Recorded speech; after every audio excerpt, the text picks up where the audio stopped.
नमस्कार दोस्तों, मैं हूं डॉक्टर अमित कुमार झा और मैं बंसल हॉस्पिटल भोपाल मध्य प्रदेश में एक कंसल्टेंट यूरोलॉजिस्ट एवं किडनी ट्रांसप्लांट सर्जन हूं। आज हम अंडकोश के इन्फेक्शंस के बारे में बात करेंगे। स्पेसिफिकली एक ऐसा इन्फेक्शन जो कि काफ़ी रैपिडली स्प्रेड करता है, जल्दी जल्दी फैलता है और पेशेंट की मौत का कारण भी बन सकता है। इस पर्टिकुलर इन्फेक्शन को हम फोरनियर्स गैंग्रीन कहते हैं मेडिकल भाषा में। यह जनरली टेस्टिस में नहीं होता, टेस्टिस की आउटर स्किन और उसके नीचे के टिश्यूज़ में होता है। जानेंगे इसके कारणों के बारे में, इसकी डायग्नोसिस कैसे करते हैं उसके बारे में, और ऐसी स्थिति उत्पन्न अगर हो रही है, इस प्रकार का इन्फेक्शन आपको हो रहा है, तो आपको क्या करना चाहिए और इसका ट्रीटमेंट किस प्रकार होगा, इस सभी बातों के बारे में इस वीडियो में हम डिस्कस करेंगे। फोरनियर्स गैंग्रीन यानी अंडकोश की ऊपरी सतह, स्किन और उसके नीचे के टिश्यूज़ का नेक्रोटाइजिंग फेशियाटिस यानी सीवियर इन्फेक्शन को कहते हैं। इसके मुख्य कारणों में डायबिटीज़, स्पेशली जो लोग डायबिटीज़ के मरीज हैं और शुगर को कंट्रोल नहीं रख पा रहे हैं, चाहे वो ख़राब खान पान की वजह से हो या दवाइयाँ टाइम से ना लेने की वजह से हो। दूसरा मुख्य कारण है यूरेथ्रल स्ट्रक्चर, पेशाब की नली की संकीर्णता या सिकुड़न को अगर अच्छी तरह से मैनेज नहीं किया जाए, पेशाब की धार आपकी स्लो हो रही है, बारीक धार से आप पेशाब कर रहे हैं, ज़ोर लगा लगा के पेशाब कर रहे हैं और उसके ट्रीटमेंट पे कोई ध्यान नहीं दे रहे हैं, तो ऐसे मरीजों में बार बार यूरिन में इन्फेक्शन होते हैं। यूरिन इन्फेक्शन और स्ट्रक्चर के कॉम्प्लिकेशंस होते हैं।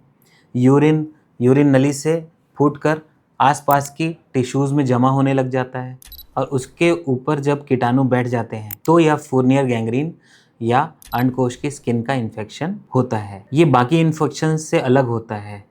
जैसे साधारण भाषा में स्क्रोटल स्किन में बाल तोड़ भी हो सकता है, सिर्फ ये हेयर फॉलिकल का इन्फेक्शन होता है, लेकिन फोरनियर गैंग्रीन से ये बहुत अलग होता है।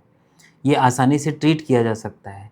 फोरनियर गैंग्रीन काफ़ी सीवियर इन्फेक्शन होता है और कुछ केसेस में लाइफ थ्रेटनिंग भी हो सकता है। तो दो कारणों की हमने बात करी, डायबिटीज़, यूरेथ्रल स्ट्रक्चर। तीसरा कारण है पैराफाइमोसिस।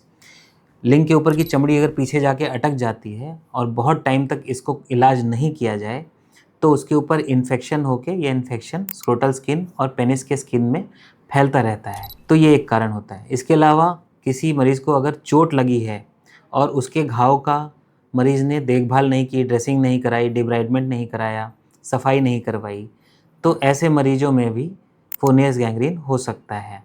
इसके अलावा किसी प्रकार की आपकी पेशाब की नली की सर्जरी अगर हुई है या मल के रास्ते में कोई इन्फेक्शन है या फिस्टुला है, तो ऐसे मरीजों में भी फोरनियर्स गैंग्रीन की समस्या हो सकती है। आइए जानते हैं, अगर ऐसी प्रॉब्लम आपको हो गई है तो आप खुद कैसे पता लगाएंगे कि आपको फोरनियर गैंग्रीन है।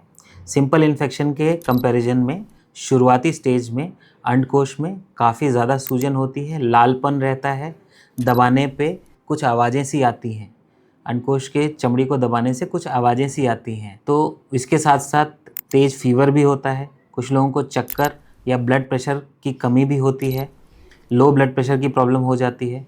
अगर ऐसा आपको हो रहा है और आपके ब्लड शुगर लेवल्स एकदम आउट ऑफ कंट्रोल जा रहे हैं, तो आप समझ सकते हैं कि आपको फोरनियर्स गैंग्रीन की समस्या हो गई है। इसके अलावा जब ये चीज़ें एडवांस स्टेज में पहुंच जाती हैं तो स्किन लाल होने की जगह ब्लू, पर्पल या काली पड़ने लगती है।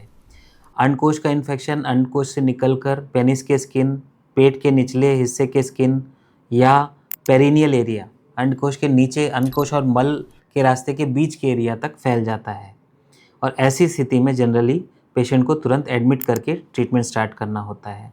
जब हम पेशेंट को एडमिट करते हैं तो कुछ ब्लड और यूरिन के टेस्ट भेजते हैं, इन्फेक्शन के लेवल का पता लगाते हैं, WBC काउंट कितने बढ़े हुए हैं ये देखते हैं, शुगर लेवल्स को देखते हैं, क्रिएटिनिन लेवल्स देखते हैं, सोडियम और कैल्शियम लेवल्स को मॉनिटर करते हैं। इस बीमारी में जनरली ये सारी जांचें अपने रेंज के बाहर होती हैं। कुछ मरीजों में एक एक्सरे कराकर अंडकोश में एयर का पता भी लगाया जाता है, जो कि फोरनियर्स गैंग्रीन के डायग्नोसिस को सपोर्ट करता है। इस प्रकार के टेस्ट सिर्फ प्रोग्नोस्टिक पॉइंट ऑफ व्यू से, यानी पेशेंट की काउंसलिंग के पॉइंट ऑफ व्यू से अच्छी होती हैं। ज़्यादातर केसेस में फोरनियर्स गैंग्रीन की डायग्नोसिस डॉक्टर या यूरोलॉजिस्ट खुद ही देख के बता पाते हैं, और जब ये डायग्नोसिस बन जाती है तो तत्काल प्रभाव से तुरंत मरीज को जितना जल्दी हो सके इस अंडकोश के इन्फेक्शन को काट कर हटाना, यानी कि सर्जरी करके इसको डिब्राइड करना ही सबसे सही ट्रीटमेंट होता है।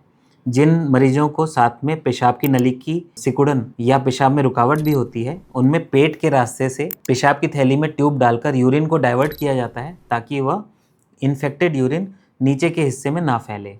अच्छी तरह सफाई करने के बाद 24 से 48 घंटे बाद फिर से सर्जरी करके जितना हो सके खराब टिश्यू को हटाया जाता है। 99% केसेस में टेस्टिस प्रिजर्व की जा सकती हैं। टेस्टिस की ब्लड सप्लाई अलग होती है, इसलिए कितना भी सीवियर इन्फेक्शन हो, सिर्फ स्किन तक ही लिमिट रहती है इसकी, टेस्टिस तक नहीं पहुंचती। अच्छी तरह डिब्राइडमेंट, आईवी फ्लूइड यानी फ्लूइड की बोतलें और अच्छे एंटीबायोटिक से ज़्यादातर मरीजों को इस बीमारी से रिकवर किया जा सकता है। एक बार एक्यूट इन्फेक्शन ठीक हो गया, उसके बाद प्लास्टिक सर्जरी करके उस एरिया में ग्राफ्ट लगाया जा सकता है, जिससे कि अंडकोश वापस वैसा ही दिखे जैसा पहले दिखता था। कोर्नियल गैंग्रीन के बारे में इस वीडियो में इतना ही। धन्यवाद।